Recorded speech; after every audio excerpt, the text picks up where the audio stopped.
सप्रम नमस्कार मित्रों, मैं डॉक्टर विजय कुलकर्णी आज एक कविता लेकर सम्मुख हूँ। कल भी बैठे बैठे दिल पर न जाने क्या हो गया था। कागज़ पर कागज़ हाथ में आते गए, लिखता गया। उसमें बहुत सारी गलतियाँ होगी क्योंकि मैं कोई साहित्यकार तो हूँ नहीं, लेकिन भावनाएं मढ़ पड़ी और कागज़ पर लिखता गया और उसे रिकॉर्ड करता गया। उसमें से बहुत सी गलतियाँ होगी, लेकिन यूं ही भावना को कहीं ना कहीं कागज़ के माध्यम से और इस मोबाइल के माध्यम से प्रस्तुत करने का प्रयास कर रहा हूँ। इस लॉकडाउन के समय तो आज भी एक माँ के ऊपर जो हर घर में ईश्वर का अवतार है, ईश्वर का प्रतिरूप है, उस पर कुछ लिखने का मन किया और वह होता गया। तो ये मेरी निजी भावनाएं हैं, सब सराहनीय है, साहित्य ऐसा नहीं है, लेकिन जो कुछ मन में आता है वह लिखने का प्रयास कर रहा हूँ। तो आज भी आपके सामने एक कविता लेकर सम्मुख हूँ जिसका नाम है माँ। हे माँ, तू हर घर में ईश्वर का अवतार, प्रेम का सागर, त्याग की मूर्ति, निराशा की आशा, पलकों की छाया, जीवन की प्रेरणा, नदी की लहर, वृक्ष की छाया, धरती का सीना।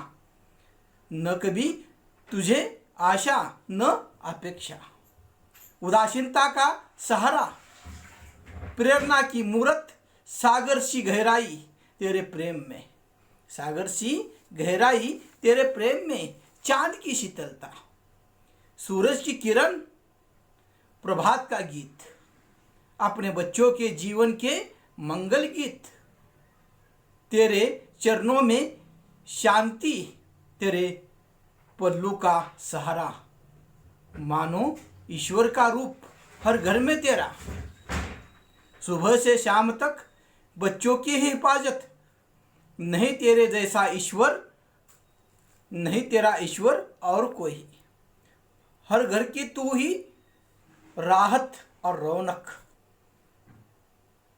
इस तरह से कुछ अल्फाज शब्द मन में आ गए, क्योंकि हम देखते हैं वर्तमान में या पुरातन काल से,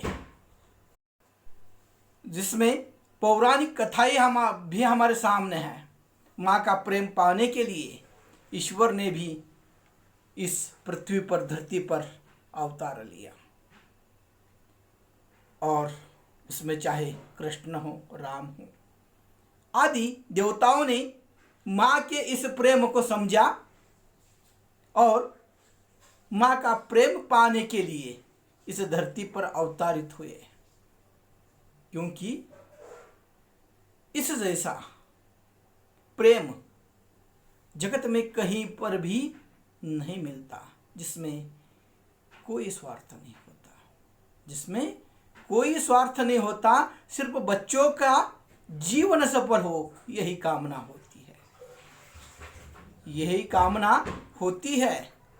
जो गुण माँ में होते हैं और कहीं दिखते नहीं हैं, जैसे धरती अपना सीना फाड़ कर भी अनाज किसान को देती है, उस तरह से माँ अपने बच्चों को सिर्फ और सिर्फ निस्वार्थ प्रेम देती है। और चाहे मनुष्य कितने भी तनाव में हो, कितने भी समस्या में हो, कितना भी उदास हो, कितना भी निराश हो, वह अगर जाकर अपने माँ के उस पल्लू को ओढ़कर सो जाता है तो न जाने कौन सी राहत उसे मिलती है और सारी चिंताएं हट जाती है।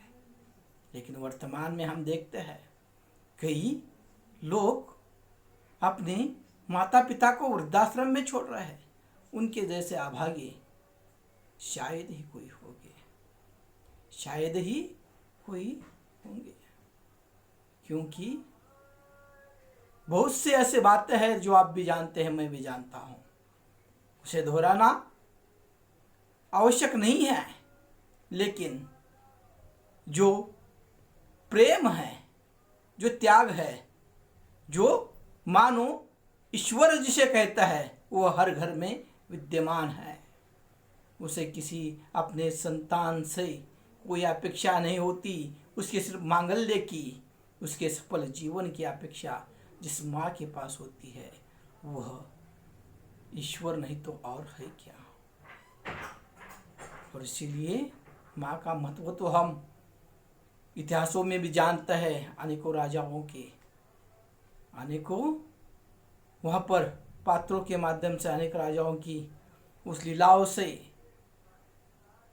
किताबों से, चाहे श्याम हो, सानी गुरुजी हो, आदि आदि आदि, तो वहाँ पर माँ के ममत्व का कोई और वहाँ पर पर्याय नहीं होता, कोई और सहारा नहीं होता, और बात नहीं होती। और इसलिए माँ यह ईश्वर का अवतार होती है।